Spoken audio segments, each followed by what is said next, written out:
का। जय गुरुदेव नाम प्रभु का।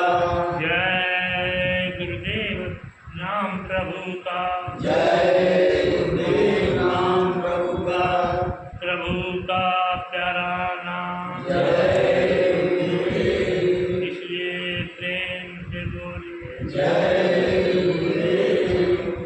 विश्व विलक्षण युग प्रवर्तक जीवों के मसीहा परम संत बाबा जय गुरुदेव जी महाराज एवं हमारे धर्म प्राण सत्संगी भाई और बहनें तथा पूर्ण आत्माएं सबको सादर जय।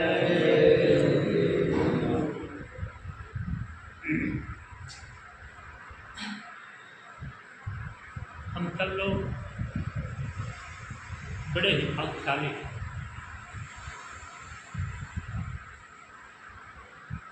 ये हम लोग गुरु के शरण में गए हुए हैं। कोई इस जन्म की भक्ति नहीं है,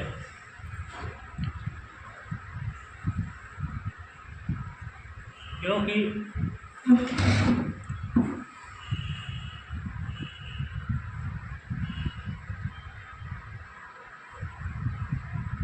पहले से हम लोग का कुछ मालिक की दुआ रहा है। पहले से हम लोग भक्ति थे, लेकिन हम लोगों ने पूरे नहीं हो पाया, पूरी भक्ति नहीं हो पाई। शरीर बीच में छूट गया,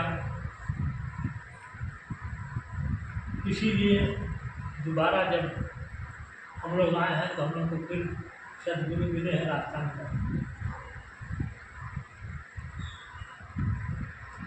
और हम सब लोगों को कोशिश ये करना चाहिए कि फिर दोबारा आना न पड़े, क्योंकि दोबारा जब आएंगे तो किस परिस्थिति में आएंगे, किस मानसिकता वायुमंडल के अंदर आएंगे, क्योंकि काल भी साथ रहेगा। काल दूसरे बार आएंगे तो कोशिश करेगा कि ये जीव भक्ति न करे, इसलिए ऐसी परिस्थिति पैदा करके ऐसे समाज में ऐसे लोगों के वातावरण में फैलेगा कि यहीं से रिटर्न हो जाए। लेकिन काल से शक्तिमान दयाल है, और वही दयाल संत सदगुरु का रूप है। किसी भी परिस्थिति में जीव रहे, अगर वो पहले जन्म की भक्ति है तो किसी भी पोजीशन में रहे, किसी भी हालत में रहे, दयाल प्रभु सदगुरु उसे पकड़ लेते हैं। और हम लोग भी अभी पूरे नहीं हुए हैं, इसीलिए फिर आए थे और गुरु का सहारा मिला है। हम लोगों को सोचना चाहिए, कोशिश यही करना चाहिए कि हम लोग को दोबारा न आना। इसलिए हम लोग को विशेष ध्यान देने की जरूरत है। तो गुरु के बताए हुए रास्ते से हम लोगों को भजन करना है। कभी कभी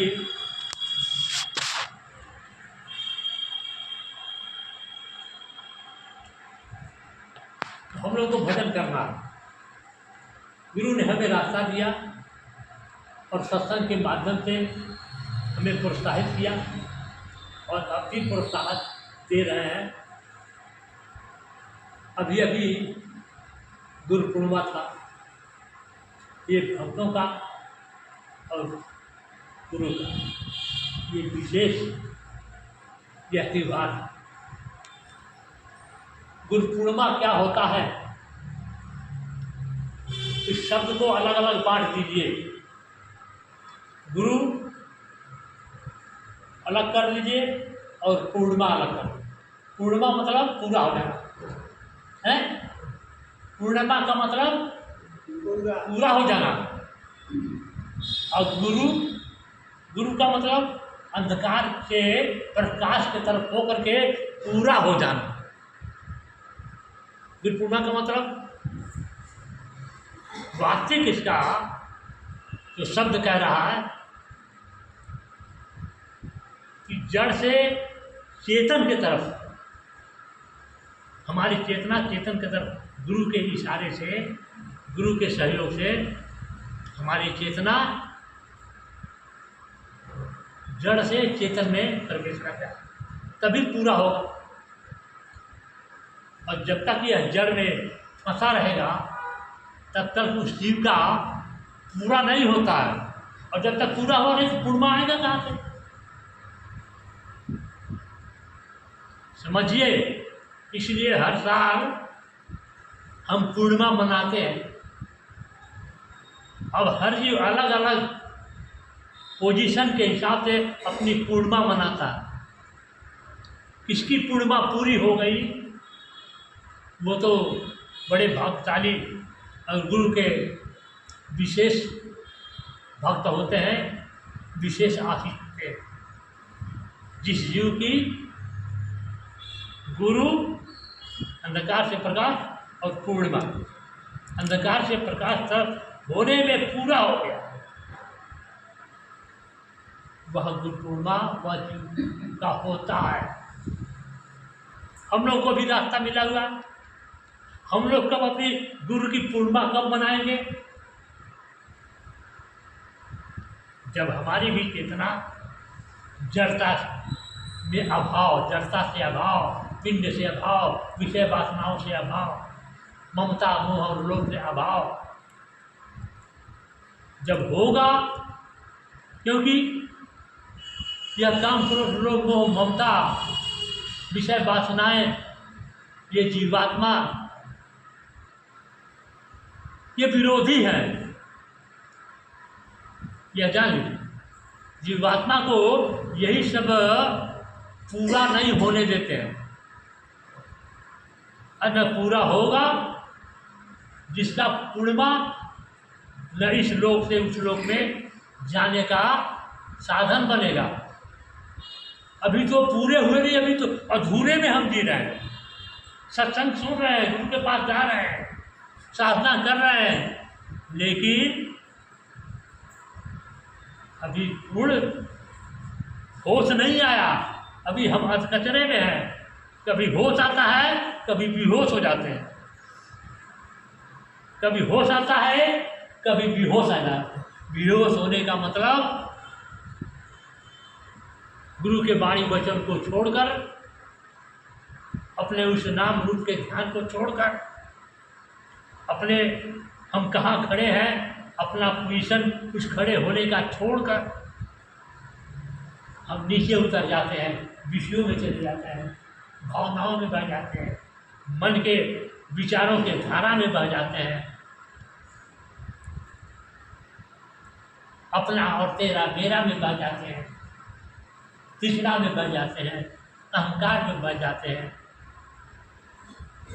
ये सब जो है यही तो जान है। इसी से छूटने का नाम, जब छूट जाएंगे तब क्या होगा? पूरा हो जाएंगे। रू माने अंधकार, रू माने प्रकाश, अंधकार के प्रकाश की तरफ और पूरा पूर्णिमा पूरा। इसलिए ये पूर्णिमा का त्यौहार है, गुरु पूर्णिमा। पूर्णिमा तो हर महीने में पड़ता है। पूर्णिमा पूर्णमासी जो कहते हैं, पूरा चाँद जिस दिन हो जाता है, खत्म होता है, उसी दिन को पूर्णमासी बने, पूरा चाँद हो गया।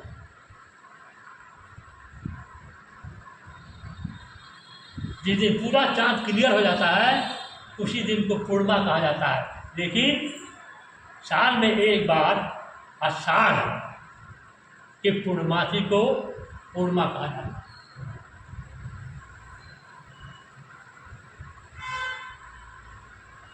तो उस पूर्णिमा, अब वही पूर्णिमा के आगे गुरु लग गया।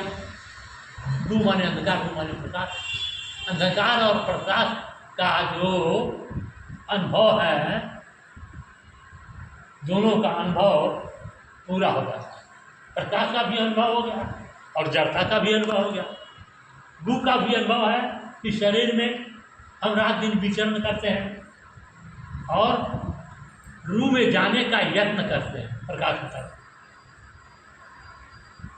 और जिस दिन प्रकाश में चले जाते हैं उस दिन उस जीव का पूर्णिमा हो जाता है। और जब पूर्णिमा हुआ उस समय शक्तियों का जुड़ाव आपकी चेतना से होने लगता है।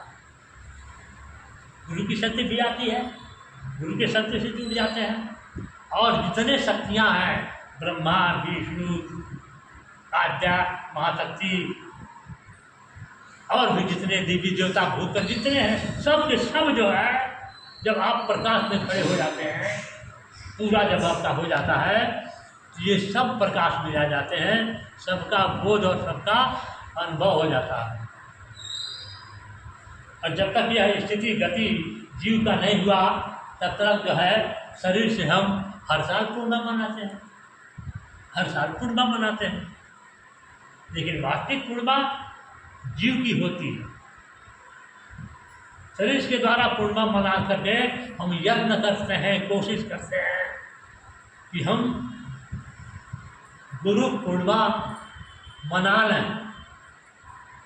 हमारी चेतना, हमारी आत्मा, हमारा जीव गुरु पूर्णिमा मना ले, इसलिए हर साल गुरु पूर्णिमा हम शरीर से मनाते हैं और गुरु के दरबार में जाकर गुरु से यत्न करते हैं, प्रार्थना करते हैं और उनके बताए हुए रास्ते पर चलते हैं, साधन भजन सिमरन सेवा सत्संग करते हैं। ये सब क्यों करते हैं? पूर्णिमा हो जाए, पूरा हो जाए। क्या पूर्ण हो जाए? गुरु। और जिसे हो जाएगा उस जीव को क्या कहना, तो बंदे बनते उसका हो। ये गुरु पूर्णिमा का त्यौहार है सबके लिए, भक्तों के लिए, चाहे वह किसी मत के हों, और गुरु के दरबार में ये सब के सब जो शक्तियाँ हैं, जो देवी देवता हैं, वहाँ जाते हैं गुरु के दरबार में, और वहाँ से इस लोक का, इस मृत्यु लोक का भंडार लेकर के आते हैं। और उसके बाद गुरु पूर्णिमा के बाद ही सारे देवी देवताओं का रास्ता खुलता है, तब जाकर के सारे देवी देवताओं का पूजा संसार में रास्ता खुलता है। उसके बाद सब लोग पूजा करने जाते हैं। शिव की भी पूजा गुरु पूर्णिमा के बाद होती है, और शिव का स्थान है कहाँ है? पिंड के 10वें दरवाजे पर है। वही शिव नेत्र, शिव वही है, शिव का जो नेत्र है वही शिव नेत्र है। वह जब खुल जाएगा गुरु की दया से तो इसका पूर्णिमा हो जाएगा।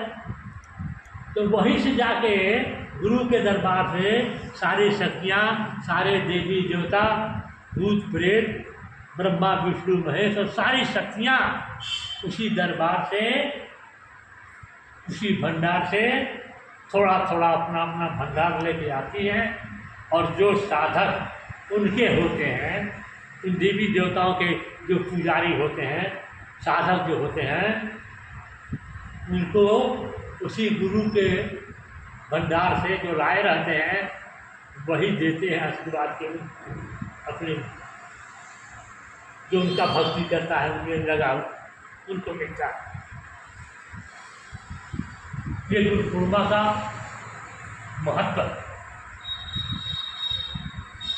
गुरु पूर्णिमा तक आते आते सब कंगाल हो जाते हैं, सारी शक्तियाँ कंगाल हो जाती हैं।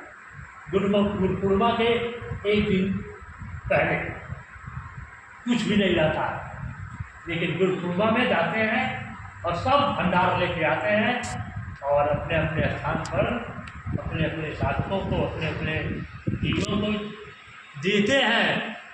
उसी गुरु के दरबार से लाए हुए सारी वस्तुएं। और आप तो कितने सब भाग्यशाली हो। देवी और देवताओं के जो जाते हैं, लेके आते हैं देवी देवता शक्तियाँ, आप वहाँ जाकर के आप तो डायरेक्ट जाइए, ले आइए। कुछ भंडार से लाने के लिए आपको बना दिया, इतना बड़ा आप भाग्यशाली हो कि आप तो डायरेक्ट गुरु के दरबार से सारे परमार्थ और संसार ये दोनों वस्तुओं को जाके लाइए। और लाते हैं लोग, और उसका प्रयोग इस जीवात्मा के कल्याण के लिए, संसार के कल्याण के लिए, जीवात्मा के कल्याण के लिए, जन के लिए लगाते हैं और करते हैं। और उनका जो है रास्ता साफ होता रहता है। ये गुरु पूर्णिमा का महात्म्य है। अब कौन कितना लाता है, कौन किस योग्यता से जाता है, कौन किस सीमा से लगता है, किस आधार से जाता है, ये सबका अलग अलग है। लेकिन वास्तविक गुरु पूर्णिमा जीव की होती है, और जो जीव पूरा हो जाता है उसी का पूर्णिमा हो जाता है। पूर्णिमा हो गया और गुरु शब्द जुड़ गया, अंधकार से प्रकाश तक, अंधकार से प्रकाश की तरफ वह पूरा हो गया। गुरु पूर्णिमा। तो सीधी सी बात, कोई भी शब्द जो होता है उस शब्द को व्याख्या करके और शब्द का वास्तविक आध्यात्मिक अर्थ लगा करके जब समझेंगे तो शब्द ही इशारा करता है, शब्द ही इशारा करेगा। शब्द बड़ा भेद है। एक शब्द बांधता है और एक शब्द छुड़ाता है। यह शब्द का भेद गुरु के द्वारा मिलता है, गुरु के साधना के द्वारा मिलता है, तब शब्द का रहस्य समझ में आता है और उसका प्रयोग करने की विधि तब पता चलती है। जब गुरु के दरबार में जाते हैं, तब साधना करते हैं, तब साधन भजन सेवा सत्संग सिमरन भजन ये सब करते हैं, तब धीरे धीरे धीरे धीरे यह भेद खुलता है और अपने आप अपने अंदर पता चलता है, तब बात समझ में आती है। और नहीं तो भटकी भटकी जगधावे सुगम की रहिया न पावे हो। भटकी भटकी जगधावे सुगम की रहिया न पावे हो। अरे बाजी बाजी, कहाँ बाजी बाज? इस पिंड में, पिंड के दरवाजे पर विषय और वासनाओं में, मैं और मेरा में, और काम क्रोधों जो शरीर की रचना की व्यवस्था है, इस रचना की व्यवस्था में बाजी बाजी मर जावे सुगम की रहिया न पावे हो। बाजी बाजी मर जावे सुगम की रहिया न पावे हो। अरे भटकी भटकते भटकते शरीर में भटके, और शरीर में भटकते भटकते शरीर छोड़ दिया तो फिर दूसरा शरीर धर करके फिर भटकते भटकते भटकते रहते। बड़े भाग से मानव शरीर मिलता है, और इस मानव शरीर में अगर जीव की इच्छा हो गई और गुरु की दया हो गई, तब जा कर के ये भटकन खत्म होती है। नहीं तो ये भटकन जो है, यह जीव कब से आया है, कब से आया?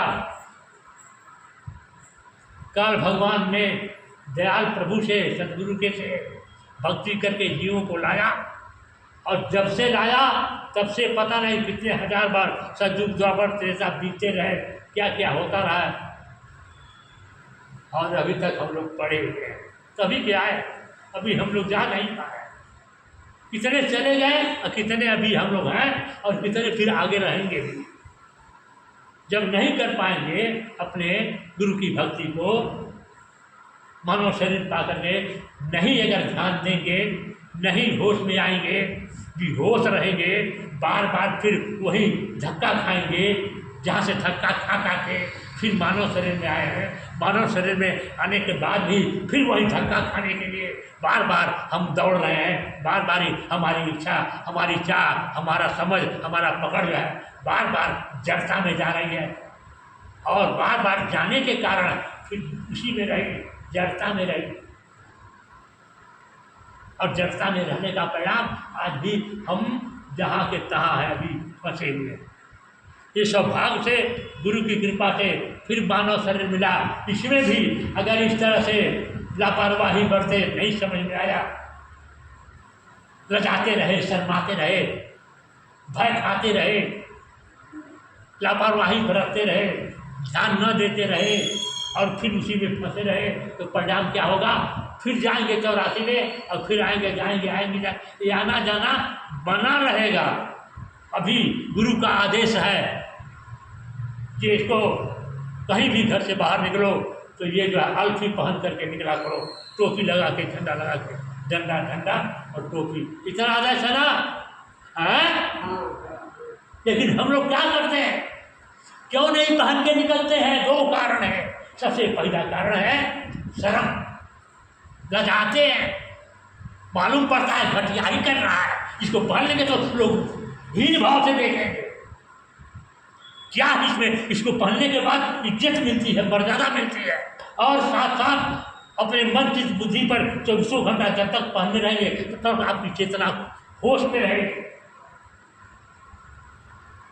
और जब नहीं पहने रहेंगे तो फिर चले जाएंगे, शरीर में चले जाएंगे, विषय वासना, फिर उतर जाएंगे मोह ममता में, फिर शरीर में चले जाएंगे। इसलिए तो कहा कि झंडा डंडा अगर लेकर के चलोगे, वर्दी पहन कर चलोगे, जब तक पहने रहोगे तब तक जो है तुम्हारे मन पर, बुद्धि पर, चित्त पर तुम्हारा ध्यान जो है यहाँ रहेगा, और यहाँ रहेगा तो वहाँ रहेगा गुरु के पास। लेकिन शर्माते हैं, शर्म लगता है, जिसने किया शर्म उसका फूटा करम, और करम फूट गया तो 84 में चले गए। आप सोच लीजिए अपनी अपनी स्थिति, लाज भय शर्म गंदे काम के लिए किया जाता है कि अच्छे काम के लिए किया जाता है? नहीं समझ में आ रहा है, इतनी बात नहीं समझ में आ रही है तो आगे की बात क्या समझ में आएगी? वैसे ही नहीं दिखाई दे रहा है हमारी आपकी गति क्या चल रही है, क्या हम कर रहे हैं। काम होना है, लेट होने का कारण यही है, फिर दोबारा कूटे जाएंगे, फिर भी नहीं समझ में आएगा तो फिर कुचैया होगी। क्या आप समझते हैं आप ही के द्वारा जो है सतयुग आएगा? वो अनामी महाप्रभु जो है वो सब घर घर का बात किया है, वो कहाँ से किसके द्वारा काम करेगा हम आप समझ पाएंगे? हमें आपको सिर्फ रखा इसलिए कि आप खड़े रहो, आप खड़े रहोगे तो आपके द्वारा कहना नहीं पड़ेगा, आपकी चेतना की धारा सूक्ष्म रूप में आपका जो है चेतना का वो वायुमंडल बनेगा। उस वायुमंडल में जो भी आने वाले जीव उस मानसिकता रूपी वायुमंडल में आएंगे, उनके अंदर वह प्रवेश करेगा, और परिणाम क्या होगा? वह दूरदर्शी का काम करेगा। जत्था तैयार है, काम हो रहा है, आप समझते हैं कि आप घर में छिपे रहेंगे, खुल करके बाहर नहीं निकलेंगे। अभी स्वामी जी महाराज क्यों कहे कि टोपी और अल्फी जो है और डंडा झंडा लेकर चलो, क्यों कहे? इसका मतलब नहीं समझ में आ रहा है, फिर भी पीछे में कहाँ जाएंगे, क्या होगा? इतना वह टाट तो पहनना नहीं है, अभी आगे टाट पहनाने का आदेश आ जाएगा, क्या टाट पहन पाएंगे यार? आप इसको नहीं पहन सकते हैं तो टाट पहनेंगे? पूछ लिए, अपने मन से पूछिए, अपने बुद्धि से पूछिए, अपने उस शर्म रूपी ज्ञान से पूछिए, अपने भय रूपी जो पूछिए, जो चेतना का दुश्मन है, जीवात्मा का दुश्मन है, वह सब भरे पड़े हैं, कुछ समझ में नहीं आता अभी क्या हो रहा है, क्या होगा।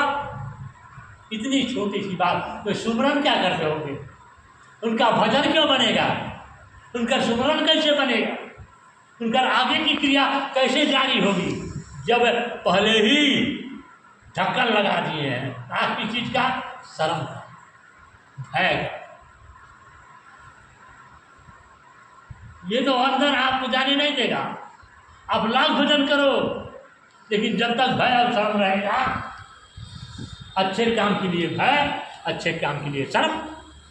भय तो बुरे काम के लिए और शर्म तो बुरे काम के लिए होना चाहिए, लेकिन हमें आपको अच्छे काम के लिए भय और शर्म लगता है।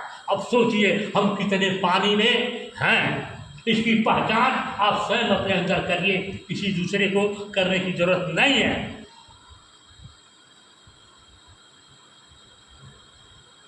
ये हालत है हम सब जीवों का।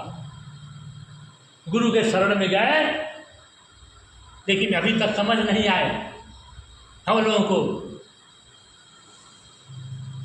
खैर वो तो गुरु की कृपा है। गुरु ने आकर के हमें गुरु के वाणी वचनों को याद कराया। जो मन से गुरु महाराज ने वाणी वचन हमें आपको दिए थे, वह हम सब लोग भूल गए थे। उसको आकर के फिर उन्होंने हमें चेतना भरी गुरु की वाणी को जगाया। तब हम लोग को पता चला कि नहीं, गुरु महाराज जिंदे हैं। मैं सत्युग ला के जाऊंगा और यह काम मेरा है, दूसरा कोई कर भी नहीं सकता। सत्युग आएगा और जनता में पूछ लूंगा, सब हाथ उठाकर कहेंगे कि महाराज सत्युग आ गया, तब मैं मानने वाला हूँ, तब मैं जाने वाला हूँ। यह वाणी किसकी है? तिवारी जी की है कि पंकज जी है? ये भूल गए थे, ये सब भूल गए हैं। जो भूल गए वो चले गए। अरे स्वामी जी महाराज लीला कर रहे हैं। लीला, लीला किससे होता है? लीला अपने अपने से होता है कि अपने से गयों से होता है? लीला किसी में बीच में होता है। राम ने लीला किया तो सीता को मिला करके नहीं किया। कृष्ण भगवान ने लीला किया तो अपने भक्तों को मिला करके उन्होंने किया। और गुरु महाराज लीला कर रहे हैं तो कबाबियों शराबियों के साथ कराएंगे, किसके साथ मिलकर करेंगे? ये लीला हो रही है, आप नहीं समझ पा रहे हो। तिवारी और पंकज जो बच जाएंगे, लेकिन आप कहाँ जाओगे? सोचो।